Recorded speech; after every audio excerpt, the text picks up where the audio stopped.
what we're doing is something like this, okay? For the context in the Rambam and the context in his source, which is Aristotle by way of Al-Farabi, is there's a discussion if the Rambam knew Aristotle's book, at least at this point, or not. But in any case, he does quote the ethics in other places explicitly. Just some Chacham decided that he didn't, whatever, it doesn't matter. Anyways, the context is that in order for us to understand virtue, which is needed to us for why? Because why do we want to understand virtue? Or we want to understand it for the purpose of doing it. Why? Why do we want to know that? Why do we want to know virtue for the sake of doing it? Yeah. Because that's what we want. Be virtuous. No, that's not why. Because We want the good. according to Aristotle, because that's what happiness consists in. Or that's going to make us happy. And according to the Rambam, because that's going to make us Nevi'im. Which is the same thing, just the Rambam is assuming a certain understanding of the end goal of what human happiness is or human perfection is. Right? Okay. And that's why we need to talk about virtue. And we need to talk about it not, this is important, right? Not as a theoretical science, not as something whose goal is to know it, but as a practical science. So something whose goal is to impress your friends at House Mario. No, something whose goal is that something that's a practical part of practical science, like politics. But as the goal of being able to do it. This is an important point because there are different criteria for practical science relative to theoretical science, right? For practical, both in like lechimra lekila, right? In ways that make it harder and in ways that make it easier, right? In ways that make it harder, in ways that make it harder because there might be a thing that you understand well, but you can't do anything with it. So it might be a more precise understanding even, which is another way of saying understanding well. But since you can't do anything with it, like Aristotle, for example, argues against the Platonic idea of the form of the good, saying it's hard. One of the things he says is, it's hard to see how knowing the form of the good will teach the carpenter how to make a good table. It's actually possible to see if you're a Platonist, but it's hard to see. If you're not a Platonist, it's impossible to see. So, therefore, even though this might be better as knowledge, it's worse for the practical purpose of making me a better person. Right? Okay. And the other hand, makes life easier because we might not need to find the most precise definition, the most precise understanding. It might be enough to have some kind of concept which will help us sort of grasp this thing that we're trying to work on and with and the goal that we're trying to get to. And this is also important because someone might say, and my very first class in this whole geschichte was that someone might say that you don't need any understanding in order to work on your virtues. It's something that you do and not something you understand. But that is wrong. Why is it wrong?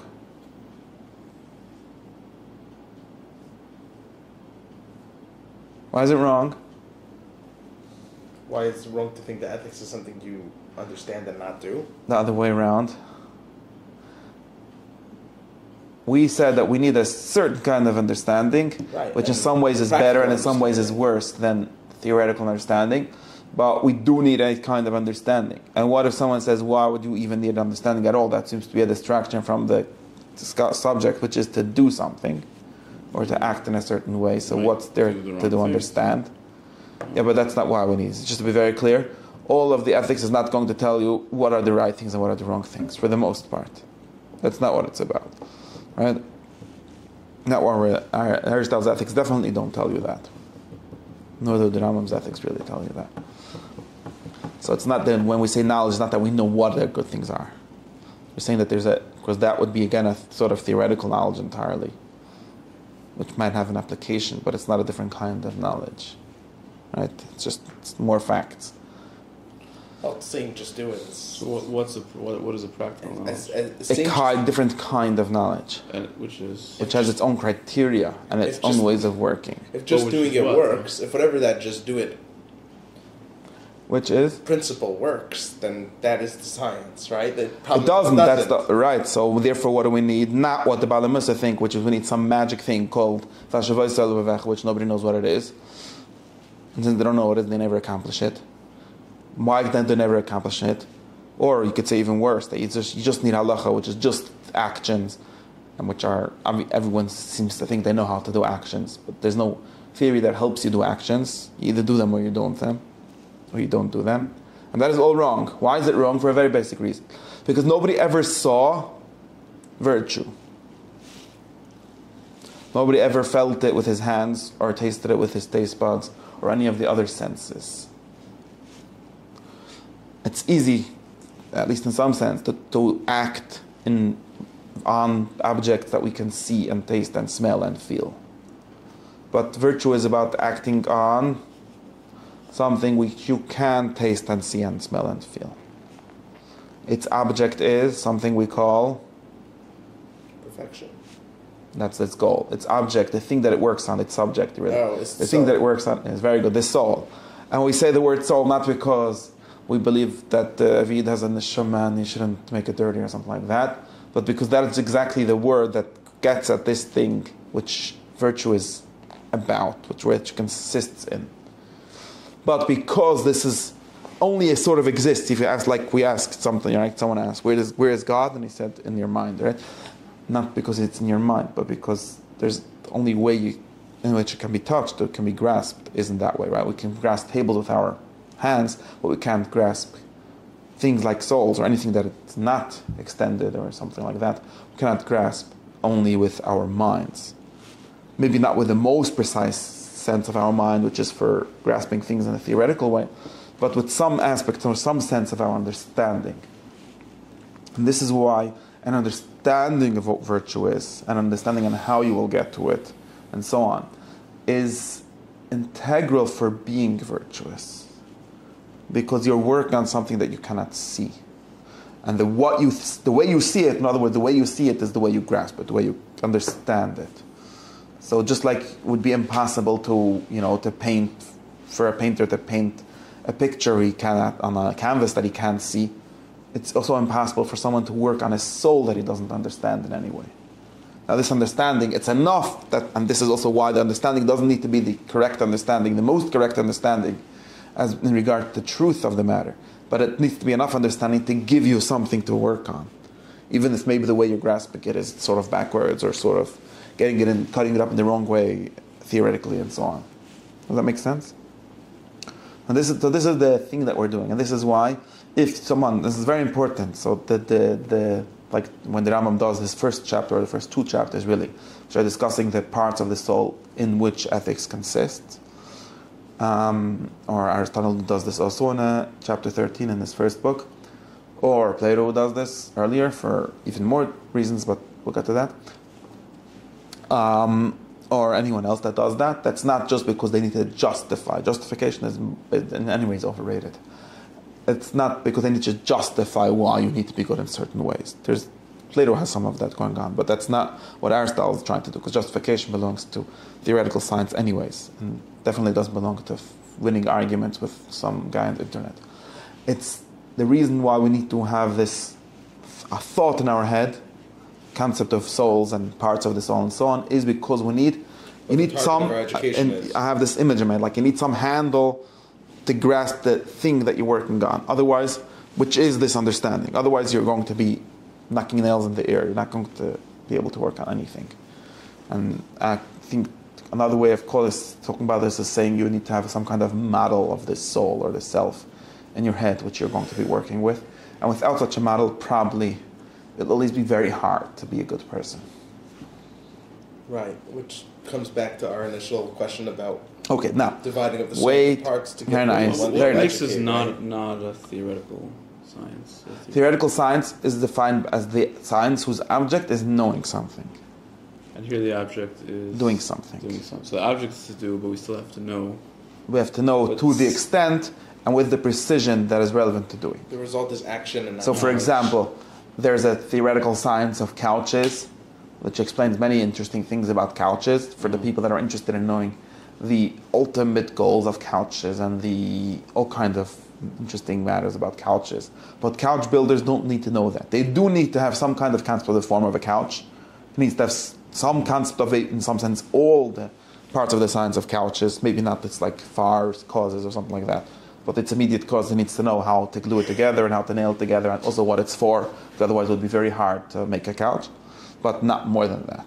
And it might be even sometimes useful to lie, right? In other words, this is one of the senses in which so-called noble lies can be useful in a very real sense. Because I need you to have an idea of like which direction to put the nail in. It doesn't necessarily have to conform with the reality of what the nail is really doing. Like maybe it would be too complicated for me to explain to you. Or it would be understood in too many causes. No, yeah, like maybe it would be too complicated for you to understand how a nail really works or something like that. What you need to know is I'll make up a story, which is good enough for you to know where to put the nail. Like the nail works because when you knock it straight, then a malach comes and makes the couch good or something like that. Although there's no malach, and it's not even a mushal to something true or something like that. But it did give you some kind of knowledge, not knowledge in the sense of having conformity to with the reality, but knowledge in the sense of something that gives you something to grasp at in order to do enough to do the action in the correct way. So you're saying that his description of the soul here is not necessarily, we don't really care that it's completely true. Yes, it explicitly says that it's not. The Rambam explicitly says that it's not explicitly clear. This is Aristotle. Aristotle in book 13, in book 1, chapter 13, when he gives, which is the source of this thought, when he gives this argument that says, just like a doctor needs to know the body, the healer of souls needs to know the soul, which is a politician, he says he needs to know it in the way and to the extent that is relevant for the practical use, although this is not precise. Now what the Rambam is doing here, for example, with his comment that the soul is really separated into parts, and he even has like a comment, I actually was looking the whole time where the Rambam says this, because it seemed to me that the Rambam is missing this, that he seems to saying this is how the soul is, and it's not how it is. And Aristotle says it doesn't matter. The Rambam seems to say that you do need to know how it is really. But actually, I found that in the end he says explicitly, and there's a few things in the middle also, he says this is not important for our purposes.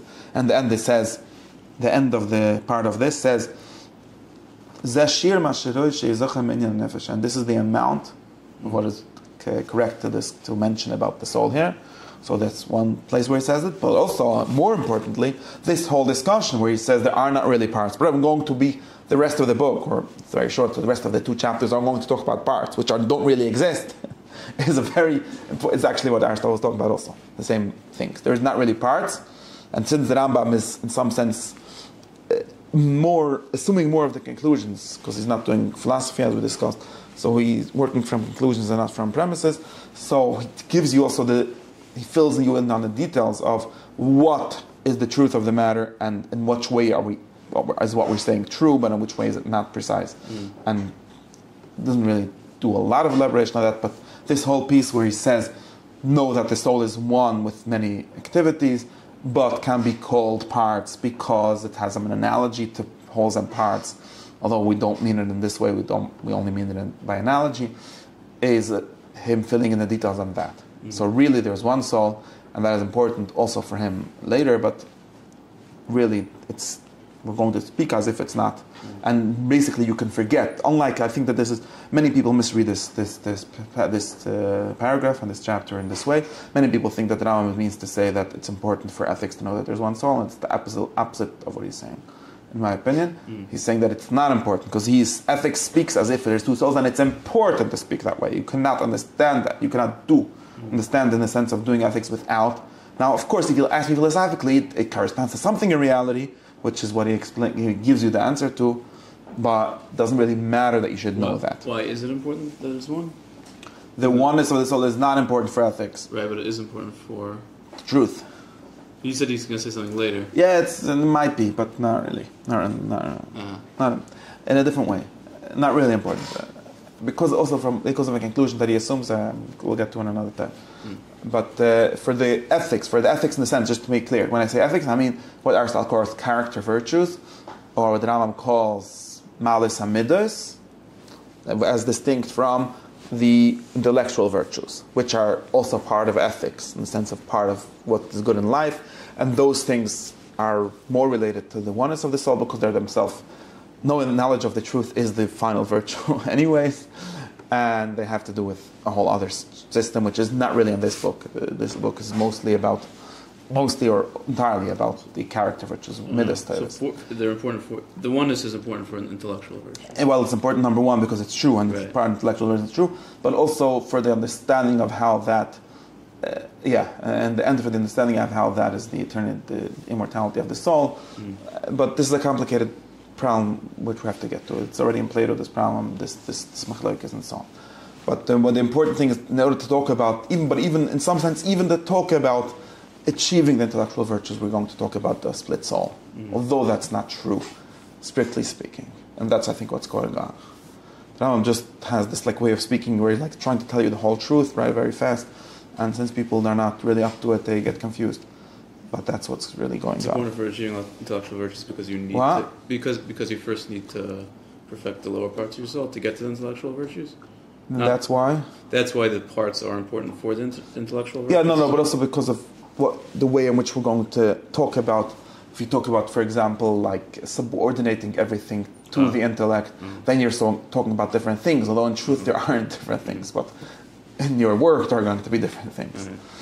So this whole discussion of how metaphysically that is, which is important, and it's more important for the Rambam in some sense, since in the end he wants to have a Priya prophet, in the end he wants to talk about the immortality of the soul, which pertains to the oneness of the soul and not to the parts of the soul, or to the one part, which are different ways of talking about it, and the Rambam plays with them, and not clear entirely where he falls in the end, but in that sense it's important. But for everything, halacha l'maaseh, it's not important. But it isn't. Does this make sense? On the other hand, we do need to have a model of the split soul. This is very, very important. You need to have a model of a split part of the soul, even to the extent that some people will say many souls. And he mentions this mistake also, again, because he thinks there are some absurdities that result from that, and you shouldn't make those mistakes. You shouldn't think that these parts have locations in the bodies, for example, like Plato said in the Timaeus. You shouldn't think that therefore they can live in different bodies, which is another thing that Plato said. But the reason one of the reasons why this mistake is important is because it seems to be that much split. And when you're thinking about it, or you're imagining it, or when I'm giving you this kind of mental tool, so to speak, of thinking about two souls, that is how you're going to think about it. I call it parts of the soul, to make it a little less prone to error, but it's going to be in that way. That's the point. And this is a very important point. Now, why is it an important point? The first, or the main reason why it's an important point, and carry out our study of practical ethics. Yeah, but the main reason why, specifically, this practical ethics things needs to have the many souls, the multiple soul theory, is because people are not practically unified. That is why. And since people are not practically unified, meaning to say, people seem to have conflicting desires, right? Now Plato did this precise deduction in the Republic. You remember? No, nobody remembers. But you should remember from before you were born, when you were taught all the Platonic theories. But we remember that the Republic, Plato came out and said that remember that Plato was looking for a definition of justice. In order to do that, we're going to have the story of a city where everything is enlarged, so it's easier to see things, and therefore we'll be able to see where justice is in the city, and by analogy in the soul, because the soul and a city look the same, and therefore the definition of justice in them is the same. And then his big thing of how he gets to this is by saying that if you take his city has to be consisted of three classes, which are the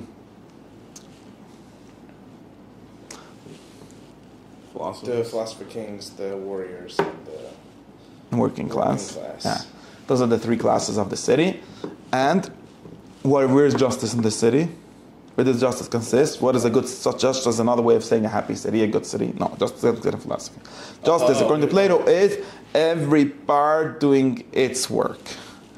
If they mess up, even if a shoemaker starts to make supper, that's unjust, according to Plato. Maybe that's just an exaggeration to explain you what he means to say, but in any case, everyone doing his one thing that she is meant to do is what justice is, or you could say the working together of the whole system as one. That's where justice is. Justice is not a specific. There's other, right? And there's other virtues like temperance and courage, and what is the other one? Which consists in one of the classes, right? Temperance is the virtue of the working class, and courage is the virtue of the warrior class, and wisdom is the virtue of the philosopher class or the political class. But justice is not a virtue of any specific class, it's the virtue of the whole, or everyone doing his work in order that the whole works. Okay? So that is justice in this city. And now, how is this the same thing as justice in this soul? So Plato says, well, the first thing is we have to show you that there are three classes in your soul. And how does he show this?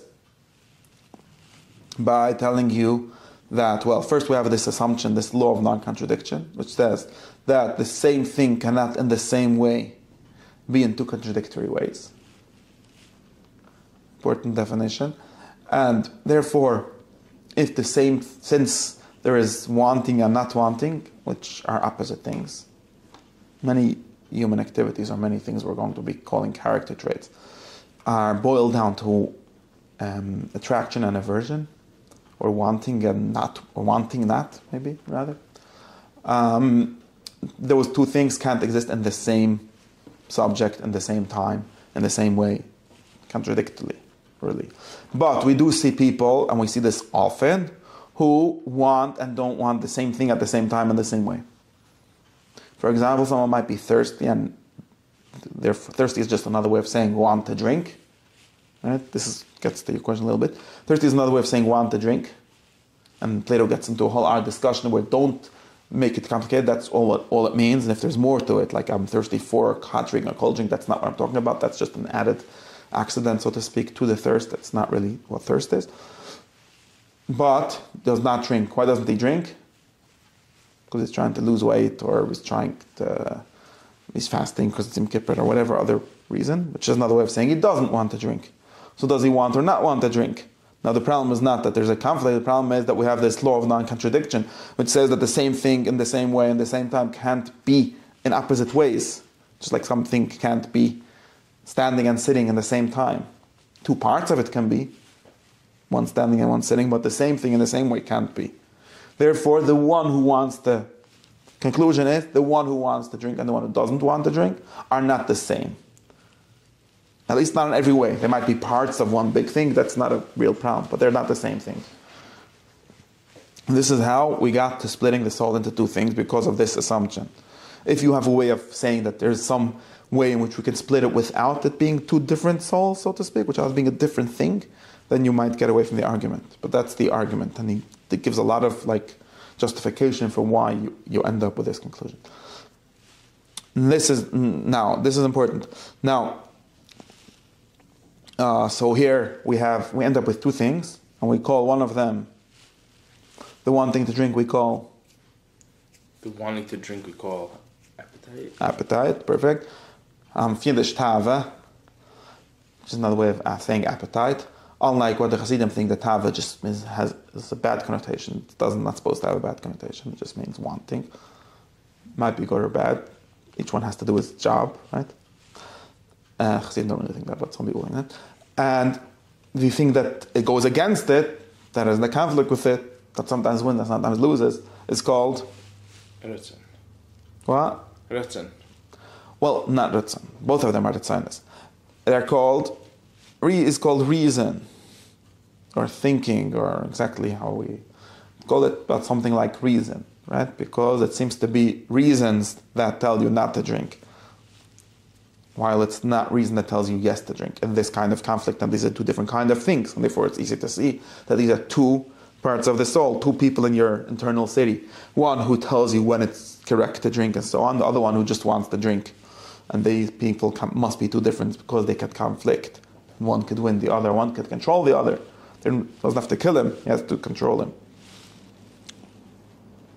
Now Plato, very importantly, derives a third class, which is the warrior class in the soul. And he says, why? How does he derive a third class? By figuring out which one is driven forward, which one of these two purposes is driven forward, the appetite or the. What does that mean? Meaning, what arbitrates between these two? Nothing has to arbitrate between them. That's not why. Why It's is just that? called Elam Gavar. Sometimes one wins, sometimes the others. Well, how one wins and the others, I don't think that's his problem. That's not his That would problem be here. the subject of our ethical question, though, if it's a practical aim, right? How would one be successful over the other? Right? That is a good question. Plato is much less worried about this question than Aristotle, for deep important reasons. Now I'm giving you a sheet on Plato, and I'm just repeating what Plato said. Plato is much less worried about that problem than Aristotle, because he thinks that, in some sense, the rational soul is just the one that could control the irrational parts. Not worried about how. Then why wouldn't it? Because why it wouldn't sometimes? According to him, it always does. Remember that Socrates doesn't believe that nobody sins willingly. It really does. It's a big problem to explain So according why to it Plato, sometimes doesn't. we don't need a practical ethical No, we do need, because there can be conflict, even in the case. Even if you assume the purpose. This is not contradictory. No, listen to me. But I'm not going to get stuck in this. Even if you assume the person who is doing the correct thing, in other words, he wants to drink, but he doesn't drink, there is still a wanting to drink and something else telling him not to drink, which forces us to mean that there are two things. Now, there doesn't have to be a third thing, which is deciding, because the decider is, according to him, always reason. And in some sense, he might want to tell, of course, this leads us to other problems, but he might want to tell you that if someone doesn't do the right thing, it's because he has a mistake in his reason, which tells him yes to drink because his appetite. In other words, he doesn't understand what justice is. He doesn't have practical ethics. Right, okay. Plato doesn't believe in practical okay, that's what I'm saying. Yeah, this doesn't need. No, it doesn't need. According According to Plato, you only need knowledge. According to Socrates, at least. According to Socrates, you only need knowledge. If you know the definition of justice, then you will be just. Now, Aristotle agrees with this just in a very qualified sense, like we discussed earlier. But Plato does believe that the definition of knowledge, because he doesn't have. Let's leave this aside. Like that. We'll leave this aside. Now, but Plato does get to the derivation that just this is important for history, and for, I think it's actually a useful model, Plato's model. Aristotle doesn't really work with it. He does work with something similar to it, but very different. If someone can clearly explain the difference between the two models, that would be very helpful. But they're very different. Plato says that there is something, third thing, called spirit, thumos, or sometimes translated as anger. And now, he says that where does anger belong in these two things? You would think that anger belongs to the sort of nachatava. It just belongs to the... Anger just means I want to do something also, right? I want to take revenge on you. Or just spiritness, which means I want to accomplish something or something like that. Now, it might seem to be, so it seems to be the one who's on the same side, or the same thing, the same one as passion or appetite. But, interestingly, it sometimes fights with appetite. Because people can be, for example, and this prime example that he brings is something like, and he quotes a story in the myth, where people have self-loathing or self-anger. Like when you eat the apple that you wanted to eat, then you're mad at yourself.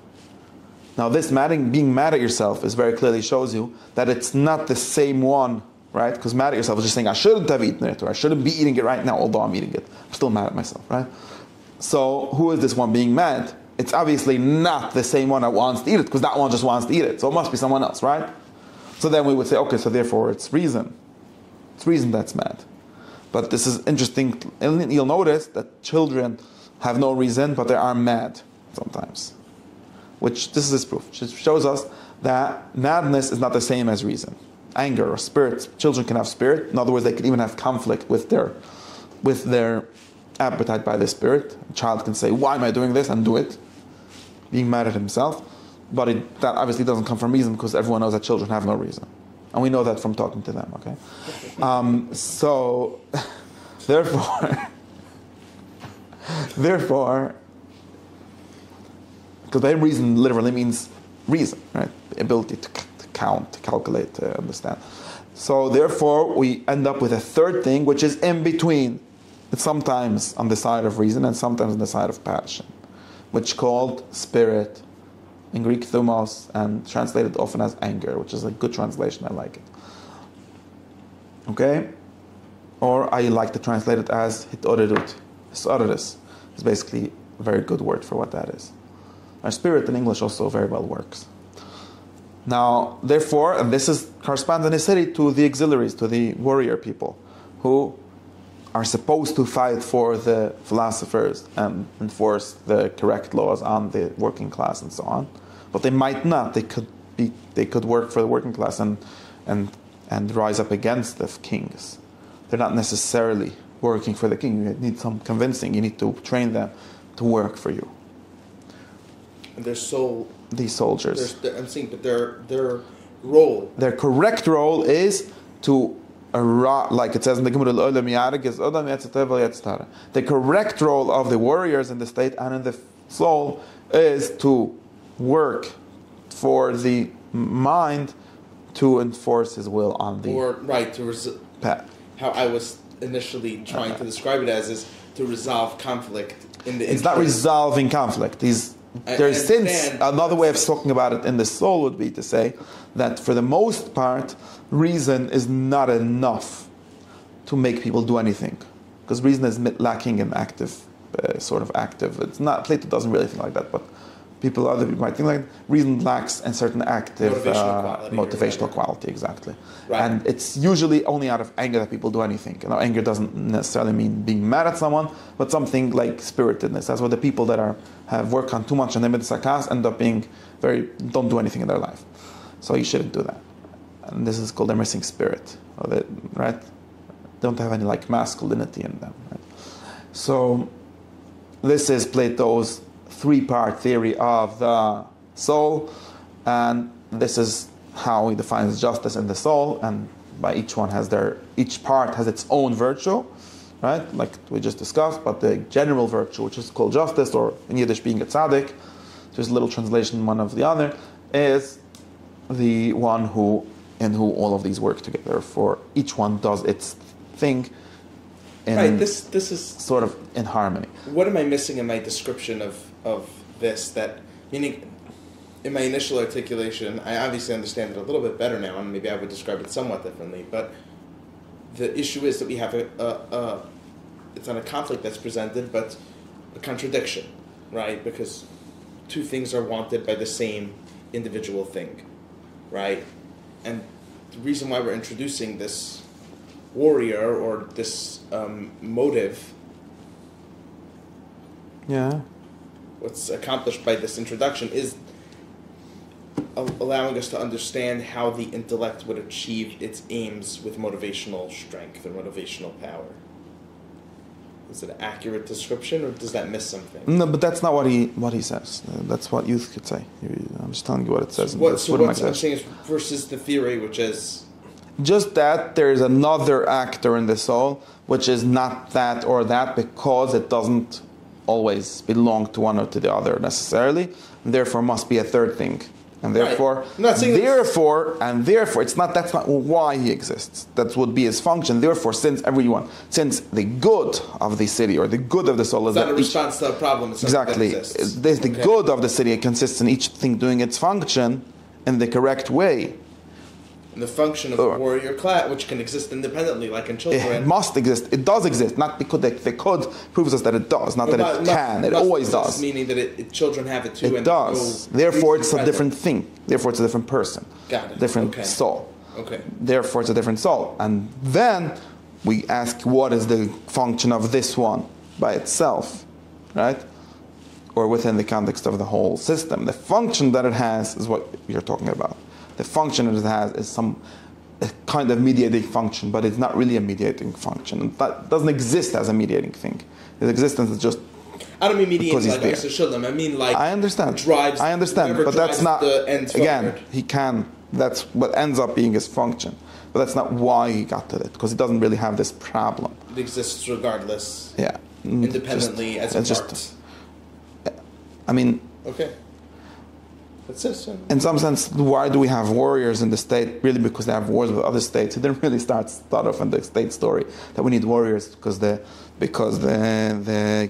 sort of like legislator needs an executive to work for him. That's not really how he looks at it, but that is what it ends up being. What did I want to say about this? This is Plato's theory. It's important to notice that Plato himself, for example, in places like the Phaedo, in other places he has the same theory, and different, or this is the Republic theory. In the Phaedrus he has this similar story with the two horses, which might or might not entirely correspond to this. It doesn't explicitly say that it does. In the Timaeus it says the same story where he talks about the creation of the soul, and he gives the story of how the soul was created by the God that creates the universe and the demiurge, and puts these things into locations in the body,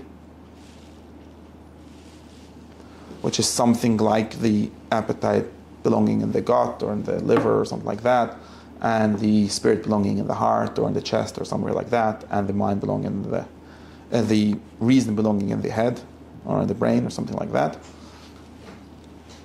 Very important. Again, unlike Aristotle, for example, who would say that reason is in the heart. Machlokes, big machlokes. This is why. Okay, so now, this is why historically, now if you want to know the history, more or less these three things were taken over. If Sadigon explicitly does this identification, you asked me about this identification, I'm pretty sure that all the Mekabalim who use this three-part identification are based on this, although they might have slightly different ways of understanding it, and they have different things that they learn from it. But these three things very well, Sadigon interprets, although he's not a Platonist, and he just got this idea somehow because it made sense to him. In any case, what Plato called the appetite is called nefesh, because we have these three words in Tanakh that we could use somehow. And nefesh sort of means wanting sometimes, and so it corresponds to that. Ruach is obviously spirit. That's not true meaning. And spirit has these like two dual meaning, right? It can mean wind, but it can mean spirit. Ruach Elohim, and so on. But very often means literally spirit and literally Torerut. Like in Tanakh, the word Ruach is used for spirit in the Thamos sense. And Neshama, which literally means breath, so it's not such a good identification. This is why the Rambam has it backwards. Also, only sometimes the Rambam says clearly that all these names are not necessarily... The Rambam doesn't care for terminology. He uses the Rambam... Just to be clear, one second. In any case, Rav Sadigon said that, therefore we'll say Neshama is Sechel. Because it says Nishmas Chaim, Ruach HaMallah, which is another way of saying a logical soul. That's what the Targum means.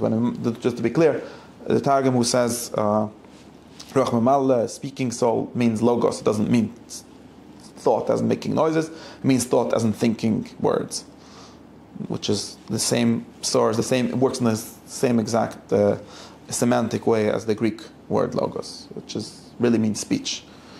Just when we say it, and definitely when the philosophers say when we try to differentiate humans by it, we don't mean the ability to make noises with our mouth, or even not the ability to communicate. We mean the ability to understand speech. So that's Rav Sadigon's thing, and that's what most Mekabalim take over.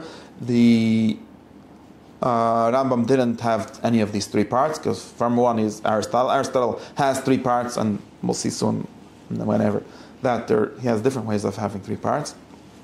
He has an important three-part distinction, which the Rambam sort of passes over here, but it's important. And the Rambam also has 5 parts, which are not, in that case. There's...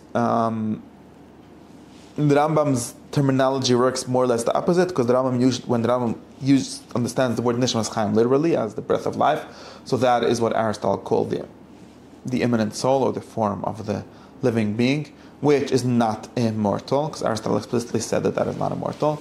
The only thing that is immortal is the mind, and that is what the Rambam would call sometimes nefesh, or sometimes ruach, and sometimes whatever you want to call it. And it says explicitly, even in Seder Torah and in the Chashiva, that don't be medayik from the words because you need context, you need to understand what it's being spoken about, but almost never calls it neshama. Almost always will call it ruach or nefesh, the higher part, but only based on context, not based on any linguistic understanding. Might sometimes call it neshama also. It's not. He's not stuck on the terminology. That's the story of that. What did I want to say about that? I think that's the story of that. The Mekabalim, the other thing which these two take over is the same thing, where the Mekabalim in general take over the Platonic tradition, which has the mind in the head, and the feeling or spirit in the heart, and then Nefesh, which they might have a slight, we'll get to, in the gut or in the lower part of the body or something like that, and generally called the liver in the Mekabalim, and that is straight from the Timaeus. While Aristotle's and Aristotelians, they all firstly only have two parts. They have three parts only for ethics, but not in the real sense, and also have the source, the principle of life being in the heart, and according to Aristotle, the brain is just a cooler system for the heart or something like that. So this was also like a physiological machlekes. And of course Plato was right. Okay.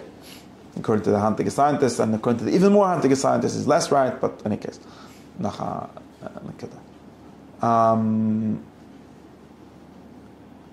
I think it's going we have to continue to this. No, the Nefshi L'Chashem HaChai comes from a medrash, which counts those 5 things. It says 5 names of the soul. And I don't know, the Zohar generally doesn't work with that. There's some early Mekbilim that work with it. The Arizal works with it famously, but Arizal also has it as an entire different level and has to do with all the other whole discussions. I'm sure someone already said that those are the 5 parts of the soul that say in this chapter, but I don't know who. But that's a whole different. Belongs to a different discussion, I think. Definitely doesn't relate to the question of the. Yeah, it's a more complicated. Belongs to other things, I think.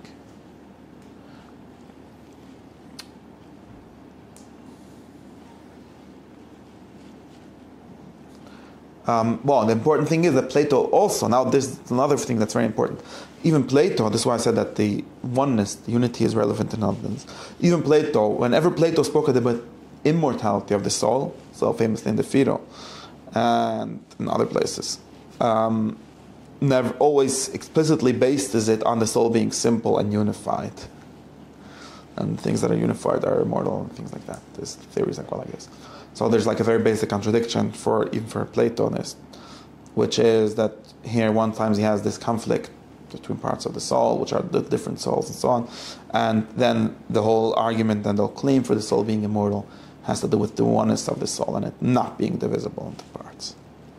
So here we end up with different ways. This is actually a big machlokes. I think it's not really resolved entirely, in which way to work with this. You'll see that even but in any way it's resolved, the immortality is going to have to do with at least so one, you could say something like we're saying, like Aristotle says, that there isn't really more than 2 parts. Aristotle thinks probably that Plato does think there are really 2 parts, but he thinks that it's wrong. But there is, and for the purpose of ethics we need to think like that way, and you could say that Plato also understands things that way. But you still end up with a question, which is, do the so-called lower parts of the soul survive death? Which is not entirely resolved. Now, in the sense that it's unified and there aren't parts, so then whatever is unified, but does that mean that there's obviously are parts in some sense? So does that mean that like sort of that sense or that part of that thing actually survives death? And obviously there's some part, since soul is just the life of the body, obviously there's some part that dies. Otherwise, everyone can see that people die and they go in their grave. Something's going on. So we discussed that in other times more. So this is something that happens. The Rambam's way of thinking in general is to say, and this is what it says in the end of this chapter also. This is why I said that in that sense. Now this is important. Aristotle's ethics are not about surviving death. The book of ethics, and the Kamikmin ethics, is all about having a good life in this life. does he believe in an afterlife or not, is, like Aquinas likes to say in his Persian ethics, is not the point, because there's other levels for that, and other ethics maybe for that. Maybe in the book, the end, where he talks about intellectual virtues, he's talking about something that pertains to that. But most of it, again, when we talk about not the life of the intellect, but we talk about the life of the ethics, which is a political life in this world, is not about that. And he seems to be like sort of happy with that. Like, this is the human good. We're not looking for a divine good. We're looking for a human good. We're looking for this exact thing which is human, and that's all. And that obviously dies. It remains in some way in the memory of your children, if you have children, and things like that.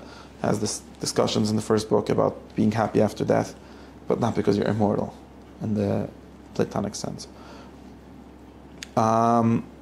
This is how Aristotle, at least, is presented. And again, there's places where he says the opposite, but this is like how this book of his works.